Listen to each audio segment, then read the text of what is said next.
You know that feeling, right?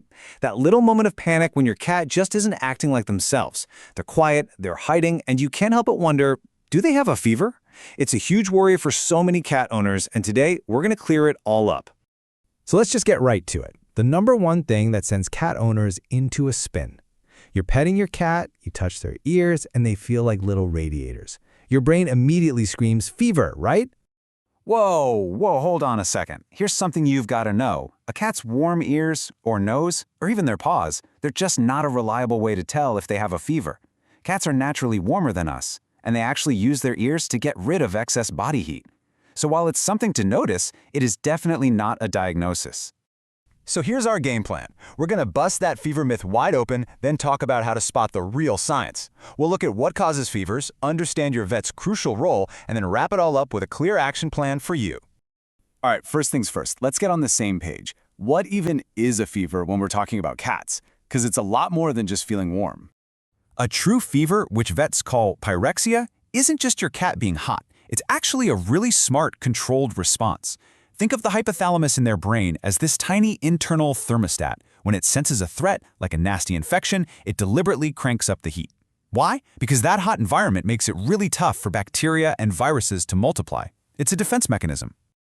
Now, to know what's high, you've got to know what's normal, right? And here's a surprise for a lot of people. A healthy cat's temperature is naturally higher than ours.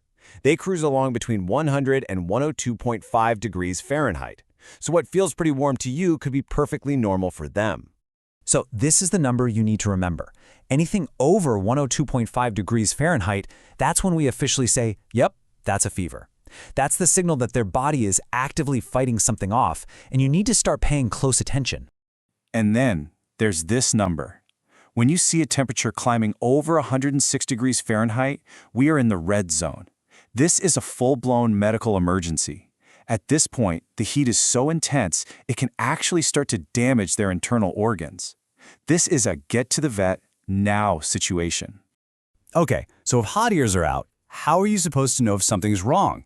Well, you've got to put on your detective hat and look for the other clues. Your cat will tell you they're sick, just not always with their ears. These are the real signs you need to watch for. Is your cat, who's usually bouncing off the walls, suddenly just flat, not interested in anything? Are they ignoring their food bowl, even their favorite treats? Hiding under the bed, shivering when it's not cold, or just looking scruffy because they've stopped grooming? Those are the red flags. But look, even with all those clues, at the end of the day, there is only one way to know for sure.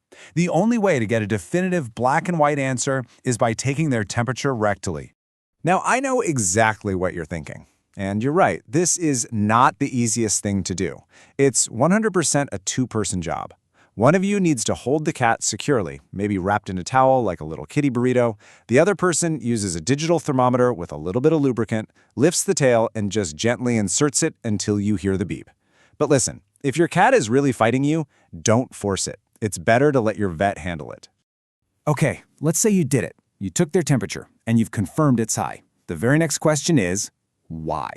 Because remember, a fever isn't the sickness itself. It's just the alarm bell telling you there's a fire somewhere in the building. Now we have to find the fire. So, what are the usual suspects? What's actually causing all this heat?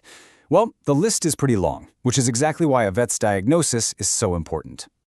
This chart from a big study on cats with fevers really breaks it down for us. And look at that biggest slice of the pie, infectious diseases. Almost 40% of the time, that's what we're looking at. After that, you've got inflammatory issues and, more seriously, cancer. But check out that no diagnosis slice. Sometimes, even after a ton of tests, vets can't find the cause. They call that a fever of unknown origin. So if we zoom in on that huge infectious disease category, one thing really jumps out.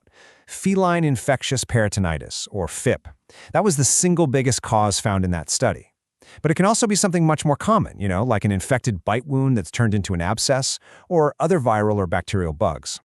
But it's not always about catching a bug. Sometimes it's inflammation, from something like pancreatitis, or it could even be a short-term reaction to a vaccine or a medication. In more serious cases, it can be a sign of an autoimmune disease or cancer. The range is just too wide to guess. And all of this complexity is exactly why you need a partner in this. Because when there's a real fever, this is not a wait-and-see game. It's time to call in the pros, your veterinarian. So, what can you expect when you get there? Well, your vet's going to start with a really thorough physical exam, feeling for anything that seems off. From there, they'll almost certainly recommend some tests, usually starting with blood work and a urine sample. That gives them a huge amount of info, and depending on what they see, they might suggest an X-ray or ultrasound to get a look inside. Okay, I'm going to stop everything for a second because this is the single most important thing you'll hear. Please listen to me. You can never, ever give your cat human medicine, like Tylenol or ibuprofen. To a cat, these aren't medicine, they're poison. They can cause catastrophic kidney and liver failure, and they can be fatal. There are 0 exceptions. Don't do it. Phew, that was a lot of information, I know. So let's boil it all down into a super simple, easy-to-follow action plan. What do you do, and when do you do it? Think of this as your official cheat sheet. If the temp is just over 102.5, but your cat seems pretty normal otherwise, they're still eating and drinking, you can watch them closely for a day. But if that fever sticks around for more than 24 hours, you call the vet. If they have a fever plus other symptoms like not eating or throwing up, call the vet immediately. And if that temperature hits 105 or higher, that's an emergency. Go straight to the vet. So here's the big takeaway. A fever isn't the enemy, it's a signal. It's your cat's body yelling, hey, something's wrong in here. Your job isn't to turn off the alarm, your job is to hear it, and then call in the professionals, your vet, to find and put out the actual fire. Thanks for watching.